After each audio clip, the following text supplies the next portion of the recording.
ይህ የአሜሪካ ድምፅ ራዲዮ ጣቢያ ነው።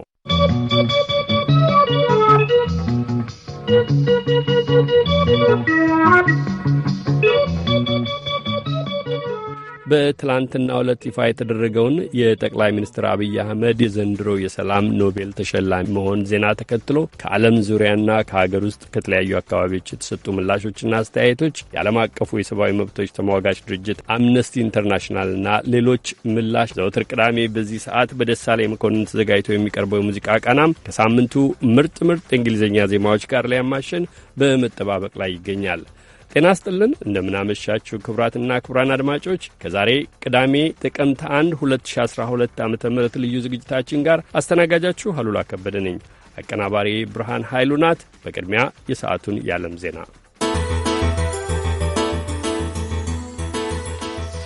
ጤና ይስጥልኝ ክቡራትና ክቡራን አድማጮች እንደምናመሻችሁ። ዜናውን የማሰማችሁ ሰሎሞን አባተ ነኝ። ቴክኒሻኑ አልሳንቶስ በስቱዲዮ መሳሪያዎች ላይ ይገኛል።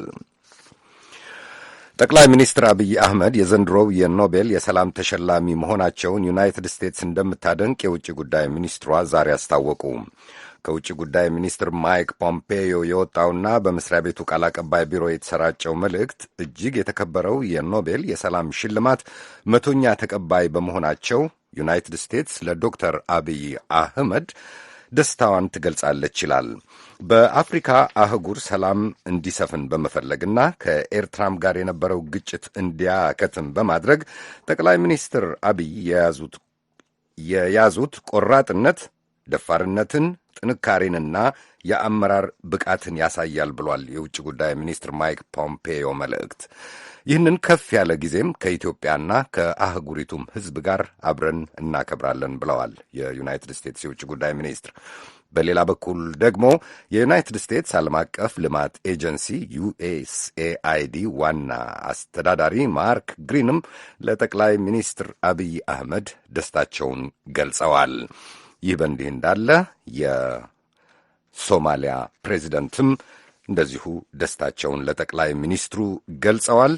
በእነዚህ የደስታ መግለጫዎች ላይ ዘርዘር ያሉ ዘገባዎችን ዛሬና በነገው ምሽት እያዝን እንመለሳለን። ይህ ዜና በቀጥታ የሚተላለፍላችሁ ዋሽንግተን ዲሲ ከሚገኘው የአሜሪካ ድምፅ ራዲዮ ጣቢያ ነው። አዲስ አበባ ላይ ነገ ሊያካሂድ ጠርቶት የነበረውን ሰልፍ መሰረዙን የአዲስ አበባ ባለአደራ ምክር ቤት ነኝ የሚለው አዘጋጅ ቡድን አስታውቋል። መለስካቸው አመሃ እየተከታተለው ነው። መስመር ላይ ይዤዋለሁ። መለስካቸውን እንደምናመሸህ መለስካቸው። እንዴት አመሸህ ሰለሞን? እግዚአብሔር ይመስገን። እስቲ ምን ዘርዘር ያለ ጉዳይ ይዘሃል? እንግዲህ ትላንትና የአዲስ አበባ ባለአደራ ምክር ቤት እንደምታስታውሰው ጋዜጣዊ መግለጫ ሰጥቶ ነበረ። በዚህ ጋዜጣዊ መግለጫው ላይ 6 ነጥቦችን ዓላማዎችን የያዘ ሰላማዊ ሰልፍ ነገ ከጠዋቱ 2 ሰዓት ተኩል ጀምሮ እስከ 8 ሰዓት ድረስ በሚዘልቅ ጊዜ ለማድረግ እቅድ አድርጎ ነበረ። ለዚህም ጥሪ እንዳስተላለፈ ይታወሳል። ትላንትና መስቀል አደባባይ ላይ ይህን ሰላማዊ ሰልፍ ማድረግ ግን መጨረሻ ላይ መግለጫው ላይ እንደተመለከተው ፖሊስ ይህንን ሰላማዊ ሰልፍ የሚከለክል ከሆነ ሰላማዊ ሰልፉ እንደማይካሄድ ከዚሁ ከአሁኑ ጀምሮ ህዝቡ እንዲያውቅልን ብሎ አስታውቀው ነበረ አዘጋጆቹ እና ዛሬ ፖሊስ ባወጣው መግለጫ መሰረት ነገ ምንም አይነት ሰላማዊ ሰልፍ አይካሄድም ብሎ ስለወሰነ አሁን ከመሸ በኋላ የምክር ቤቱን መሪ አቶ እስክንድር ነጋን አግኝቼ በስልክ እንዳናገረኝ ከሆነ ልክ ትላንትና ባለው መሰረት ነገ በምንም አይነት መንገድ ህዝቡ ወጥቶ ሰላማዊ ሰልፉ ይደረጋል ባለው መሰረት እንደማይካሄድ ማወቅ አለበት እና እንዳይወጣ የሚል መልእክት አስተላልፏል። ከፖሊስ በኩልስ የተሰጠ ሌላ መግለጫ አለ? ፖሊስ ከቀሪጆን በተለያዩ የመንግስት መገናኛ ብዙኃን እና እነ ፋናን ጨምሮ ይሄ ሰላማዊ ሰልፍ ወይም ሌላ ሰላማዊ ሰልፍ ምንም አይነት ሰላማዊ ሰልፍ በአዲስ አበባ እንደማይካሄድ አስታውቋል። ፖሊስ የሰጠው ምክንያት አለ? ሰልፉ እንዳይካሄድ ማሳሰቢያ ያወጣበት ዝርዝር ምክንያት የለም፣ ግን አልተፈቀደም ብሏል። አመሰግናለሁ መለስካቸውን። የተከበራችሁ አድማጮች እየተከታተልን ሁኔታውን መዘገባችንን እንቀጥላለን።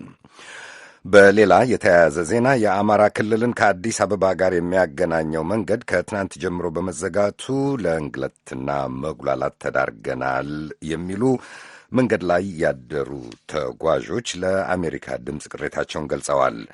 የኦሮሚያ ክልል የአስተዳደርና ጸጥታ ጉዳዮች ቢሮ ምክትል ኃላፊ ኮሎኔል አበበ ገረሱ በሰጡት ምላሽ መንገዱ የጸጥታ ኃይሉ የደረሰውን ጥቆማ መነሻ ባደረገ ፍተሻ ላይ መሆኑን አስታውቀዋል።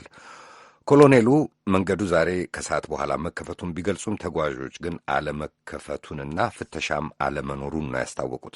አስቴር ምስጋናው ተከታዩን ዘግባለች። የአማራ ክልልን ከአዲስ አበባ ጋር የሚያገናኘው መንገድ ጓጽዮን ላይ በመዘጋቱ ለእንግልትና መጉላላት መዳረጋቸውን ነው አንዳንድ ተጓዦች ለአሜሪካ ድምጽ በስልክ የገለጹት። ደጀን የሚባል ከተማ ነው ያለው። ሀብታሙ እስከ ነበር ያለው። ትናንትና ነው የዘጉት እና ከመሸ በኋላ እንደተከፈተ ገለጹልንና ልናልፍ ስንል ከሄድን በኋላ ማለት ነው እንደገና አስመለሱና ማለት ነው። እነማን ናቸው?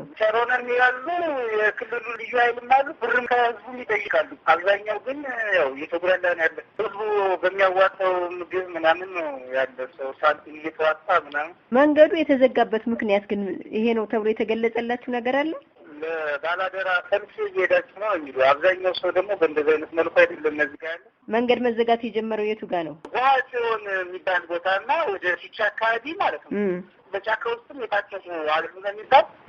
እንደ አጋጣሚ እኛ ማታ ስለሆነ ልናየው የለ ማታ አላየናቸውም፣ ግን ተመለሱ የሚል ነገር ስለነበረ እንዳጠቃላይ እንደ ኮምቦይ ተመልሰን መጥተናል ማለት ነው። አሁን መንገዱ በመኪና ተዘጋግቷል። ምንም ነገር አሁን ከዚህ ማለፍ አይቻልም፣ ወደዛ ከዛም ወደዚህ ማለፍ አይቻልም ማለት ነው። ፍተሻ አለ። እንደዛ አይነት የሚባል ነገር የለም። አሁን መንገዱ አልተከፈተም እስካሁን ማለት ነው። የኦሮሚያ ክልል አስተዳደርና ጸጥታ ጉዳዮች ቢሮ ምክትል ኃላፊ ኮሎኔል አበበ ገረሱ በስልክ ተጠይቀው በሰጡት ምላሽ መንገዱ የተዘጋው የጸጥታ ኃይሉ የደረሰውን ጥቆማ መነሻ ባደረገ ፍተሻ ምክንያት መሆኑን አስረድተዋል። አሁን ተከፍተዋል፣ ምንም ችግር አልነበረውም። ትላንትና ግን ለምንድን ነበር የተዘጋው? ትላንትናም ዛሬም ዝግ ነበረ። አጋጣሚ በፍተሻው ሂደት መኪናዎች ቆሞ ብዙ እንትን ሊሆኑ ይችላሉ እንጂ ምንም የመንገድ መዝጋት ምክንያቶችም የሉም። መንገድም አልተዘጋም። አስተያየት የሰጡን ሰዎች ባላደራ ምክር ቤቱ አዲስ አበባ ከተማ ላይ ሰልፍ ጠርቷልና ወደዛ ነው የምትሄዱት ነው የተባልነው እያሉ ነው። እንደዛ አይደለም። አንዳንድ ፍተሻዎች ስላሉ ለጸጥታ የሚያሰጉ ነገሮች የመሳሪያ ምናምን ሊሆን ይችላል። ፖሊስ የጠረጠራቸው ስላለ ለፍተሻ ሲባል ነው መኪናዎችን አስቆሞ የፈተሹት እንጂ ሰላማዊ ሰልፍ ምናምን ያለው ነገር ኢንፎርሜሽኑ የለም። ወደ አካባቢው ላሉ ተጓዦች ከዚህ ቃለ ምልልስ በኋላ ስልክ ስደውል መንገዱ እንዳልተከፈተና ፍተሻም እንደሌለ ገልጸዋል። እንደገና ወደ ኮሎኔል አበበ ገረሱ መልሼ ስልክ ደወልኩ። ተጓዦቹ መንገዱ አሁንም አልተከፈተም እያሉ ነው ስል ጠየቅኳቸው። እርሳቸውም ከእውነት የራቀ ነው ሲሉ አስተባብለዋል። ለአሜሪካ ድምጽ ሬዲዮ አስቴር ምስጋናው ባህር ዳር። አመሰግናለሁ አስቴር። ወደ ተከታዩ ዘገባ እናልፋለን። አዲስ ፓርቲ ዛሬ ድሬዳዋ ላይ ተመስርቷል። ለሶማሌ ሕዝብ ነጻነትና ዲሞክራሲ እንደሚታገል ያስታወቀው አዲሱ ፓርቲ ቅንጅት ለዲሞክራሲና ለነጻነት እንደሚባል አስታውቋል። የፓርቲው መስራች ጉባኤ እስከ ከነገ በስቲያ ሰኞ በዛሬው ዕለት በድሬዳዋ ትሪያንግል ሆቴል በተካሄደው መስራች ጉባኤ ላይ በመቶዎች የሚቆጠሩና ከሁሉም የሶማሌ ክልል ዞኖች እንደተውጣጡ የተነገረላቸው ታዳሚዎች ተገኝተዋል። በመክፈቻ ፕሮግራሙ ላይ የብሔሩ ተወላጅ የሆኑ አባቶችና ምሁራን የሶማሌ ሕዝብ በተለያዩ መንግስታት ሲደርስበት የነበረውን ጭቆናና አዲስ የፖለቲካ ፓርቲ የማቋቋምና አስፈላጊነት የሚያጎሉ ንግግሮችን አድርገዋል። ቅንጅት ለዲሞክራሲና ለነጻነት በሚል ስያሜ የተመሰረተው አዲሱ ፓርቲ የኢትዮጵያን ህገ መንግስት እንደሚቀበልና እስከዛሬ ግን ህገ መንግስቱ ሲከበር ነበር ብሎ እንደማያምን አስታውቀዋል። ፓርቲው በብሔራዊ ምርጫ ቦርድ የሚጠበቅ በትን ፊርማ የማሰባሰብ ስራም ጎን ለጎን እንደሚጀምር መስራች አባላቱ አስታውቀዋል። ፓርቲው በሚተዳደርበት ፕሮግራምና ህገ ደንቦች ዙሪያ በቀጣዮቹ 2 ቀናት ውይይት እንደማካሄድና በመጨረሻም የፓርቲው አመራሮች በጉባኤው እንደሚመረጡ የመስራች ጉባኤው አባላት አስታውቀዋል። ፓርቲው ዋና መቀመጫውን ጅጅጋ እንደሚያደርግና ድሬዳዋና አዲስ አበባም ቅርንጫፎች እንደሚኖሩ ተነግሯል። የመስራች ጉባኤውን በተመለከተ በነገው ዕለት ዝርዝር ዘገባ የምናቀርብ ይሆናል። ለአሜሪካ ድምጽ ሬዲዮ አዲስ ቸኮል ከድሬዳዋ። አመሰግናለሁ አዲስ ለዘገባው። ከኢትዮጵያ ውጪ ወዳለ ዜና ስናልፍ በቱርክ የሰሜን ሶሪያ ወረራ ምክንያት ቁጥሩ 100,000 የሚደርስ ሰው መፈናቀሉን የዓለም የምግብ መርሃ ግብር WFP አስታወቀ። ራስ አል አይንና ታል አቢያድ ከሚባሉ ከተሞች ነው ይህንን ያህል ሰው የተፈናቀለው። በWFP መግለጫ መሰረት በቱርክና በሶሪያ ድንበር ላይ ያለውንና በኩርዶቹ በሚመሩት የሶሪያ ዲሞክራሲያዊ ኃይሎች ቁጥጥር ስር የቆየውን ራስ አል አይን ከተማን የቱርክ ጦር ይዣለሁ ቢልም ኩርዳዊ ሶሪያውያኑ ተዋጊዎች ግን አስተባብለዋል። የቱርክ የማጥቃት ዘመቻ ከተከፈተ አንስቶ ባለፉት ጥቂት ቀናት ውስጥ 30 ሲቪሎች መገደላቸውን ጽሕፈት ቤቱ ለንደን የሚገኘው የሶሪያ የሰብአዊ መብቶች ቃፊር ነኝ የሚል ቡድን አስታውቋል። የዜናው ሰዓት አበቃ። ከቀሪ ዝግጅቶች ጋር አብራችሁን ቆዩ።